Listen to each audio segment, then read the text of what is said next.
Hi, this lesson is about complex numbers. So complex numbers have the form of a plus or minus bi, where a is a real number and bi is something that we call an imaginary number. Now, imaginary doesn't mean that you're imagining this number. It's actually a part of a whole different system, part of another system of numbers called the complex number system. But before we can understand that, we have to make sure we understand what a real number is. And so our real numbers are made up of rational and irrational numbers. So rational numbers, there's a lot of different options here with rational numbers. So rational numbers are any number that can be expressed as a fraction. So examples would be integers. So we use this kind of fancy z here to state the real number, the integers. And so that would be -3, -2, -1, 0, 1, 2, forever and ever, going to negative infinity and positive infinity. Any type of fraction, like your proper fractions, your improper fractions, and your mixed numbers are rational numbers, as well as decimals that are finite, meaning they end, like 0.25, or are repeating decimals like 0.3 with a bar on top. So 0.25 is repeating, finite, and 0.3 with a bar on top means it's 0.33333 forever and ever. So those are your rational numbers. Irrational numbers, well, those are numbers that aren't used quite as often, but I'm sure you're familiar with some of these. So irrational numbers are decimals that are not finite and are not repeating, meaning there's no pattern to them, like 0.3. So examples would be pi. Oftentimes people say pi is 3.14, but pi is actually only approximately equal to 3.14. If you actually put pi into a calculator, and you probably have a pi symbol somewhere on a standard calculator, you'll see that it's a decimal that fills up the entire screen of the calculator, but it's actually a decimal that goes on and on forever. So that's an irrational number. Same thing with E. E is about 2.71, but again, E is a number with a decimal part that goes on and on forever without any pattern or repetition. And any kind of radical that isn't perfect, like square root of 2, square root of 7, again, those would be decimals that are not finite and not repeating. All right, so the total of both rational and irrational numbers are your real numbers. All right, so when do imaginary numbers come up? So if you remember, when we used to take the square root of a negative number, we would basically say, well, it's not a real number. So if I asked you to simplify the square root of -18, the answer up until today would have just been, this is not a real number because you can't take the square root of a negative number. But now we're going to find a different way to do this by using a definition. So we use this letter I here, I to stand for imaginary number. And by definition, I is equal to the square root of -1. And if you square both sides of that, well, that means that I squared is equal to -1. So we use that information to help us simplify radicals that don't have a real number answer, but in fact are going to have an imaginary number answer. So here's our first example. I want to take the square root of -25. So remember, I squared is -1 by definition. So here, instead of writing -25, I'm rewriting what's inside the radical as 25 times I squared, because 25 times -1 is -25. But now 25 and I squared are perfect squares. The square root of 25 is 5. The square root of I squared is I. So our answer is 5i. This is what we call an imaginary number. Okay, so then we move on. Square root of -18. So just a minute ago, we said square root of -18 is not a real number, which is true. But now we're going to find how to simplify it as an imaginary number. Well, negative 18 can get rewritten as 18 times I squared. 18 is not a perfect square, but it can get rewritten as 9 times 2 times I squared. Then the square root of 9 is 3. Square root of I squared is I. The 3 and the I come out. The root 2 stays on the inside. So our answer is 3I root 2. Okay, so let's move on to the number 3 on the second column here. Here I have negative 4 times the square root of negative 98. The negative 4 is on the outside, so whatever comes out of the radical will just get multiplied by negative 4. What we need to simplify is what's inside the radical. 98 can get rewritten as 49 times 2, and the negative in front of the 98, well, that's replaced by I squared because remember, I squared is negative 1. Then I'm ready to take the square root. I do that here on this line. The square root of 49 is 7. That comes out. Square root of I squared is I. That comes out. So these two came out. And you're left with negative 4 times 7I on the outside, root 2 on the inside. So multiplying the outside, I get negative 28I root 2. That's also an imaginary number. Okay, number 4. I have negative root 3 times negative 12. So this time I have 2 square roots with negatives in it, but I'm also going to be multiplying them. It's very important that you simplify the imaginary part first. So the first thing I want to do is say that negative root 3 is the same as I root 3. And negative root 12 is the same as I root 12. Again, because I squared is negative 1, so it comes out of the radical. But now I'm ready to multiply. Remember, with radicals, you can multiply radicals as long as they are the same root. So I have the I and the I on the outside getting multiplied, so I times I, and the 3 and the 12 inside of the radical get multiplied. And that leaves us with the result of I squared root 36. So 2 things have to happen on the next line. You have to replace I squared with negative 1, again, because of this definition up here, I squared is negative 1. And then I have to simplify square root of 36. So I'm left with negative 6 as a final answer. Okay. So now we're ready to do addition and subtraction. This is one of the easier concepts with complex numbers, because when you want to add and subtract complex numbers, meaning there is a real number part and an imaginary number part, we're going to basically combine like terms. And so here we have a bunch of examples. We're going to simplify the following. We start with number 1 right here. I have 3 plus 5i, that's an imaginary number, a complex number, plus 7 minus 9i, another complex number. We're adding these two, so our like terms would be to add 3 and 7, and then 5i minus 9i. 3 plus 7 is 10, 5i minus 9i gives us minus 4i. 10 and the 4i are not like terms, so you leave it as a complex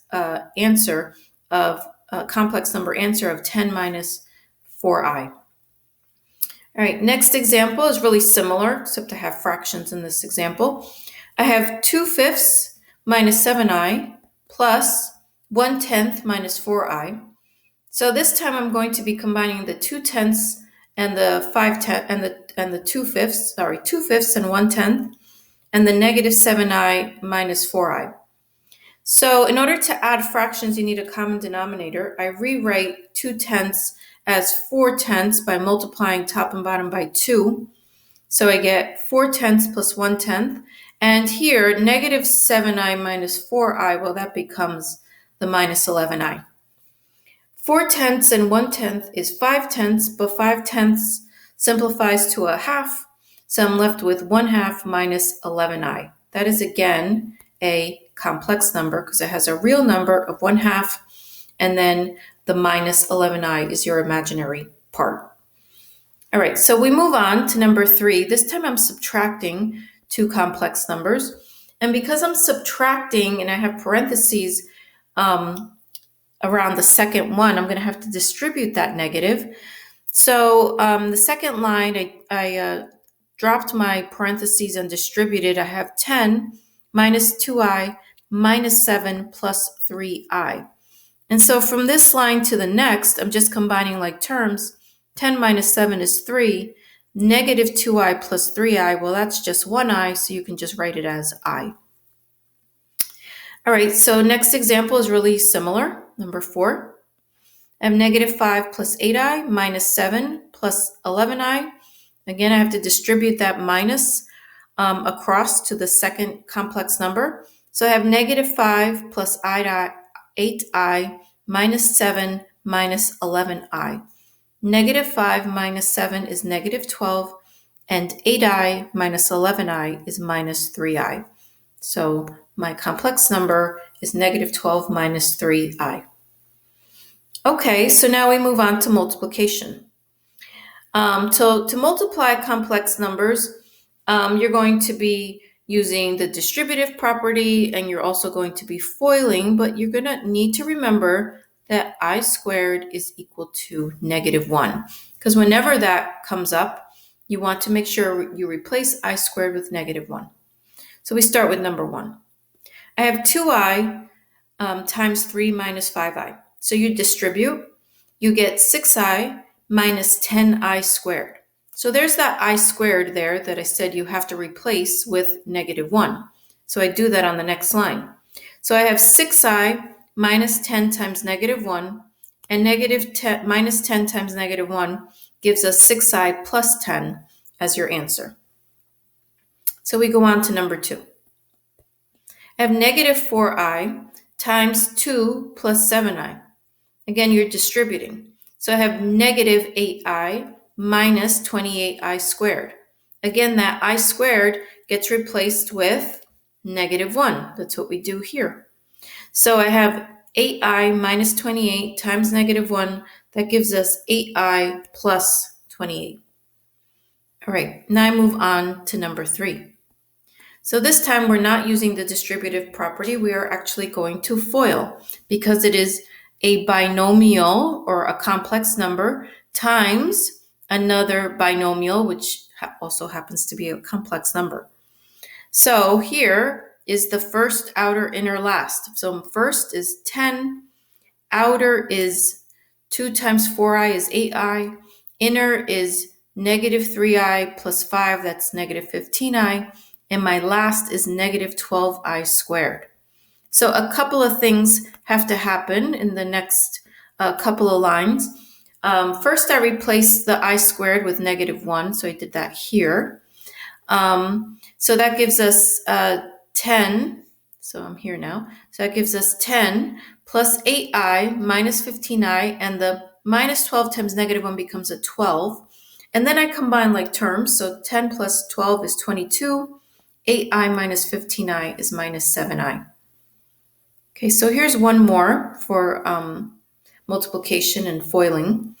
7 plus I times 3 minus 2i. My first term is 21. My outer term is negative 14i. My inner term is 3i. And my last is negative 2i squared.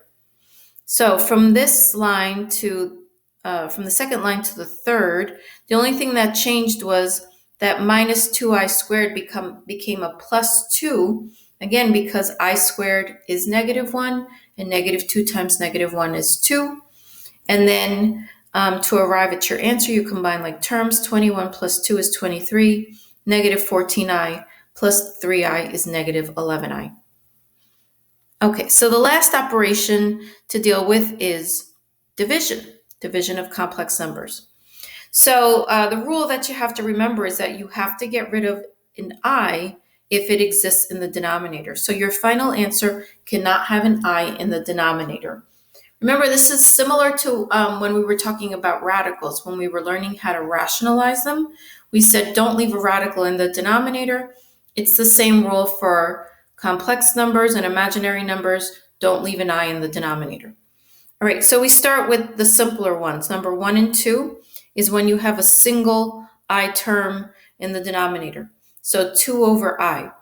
So in order to simplify this, the way we get rid of I in the denominator is we multiply top and bottom by I over I.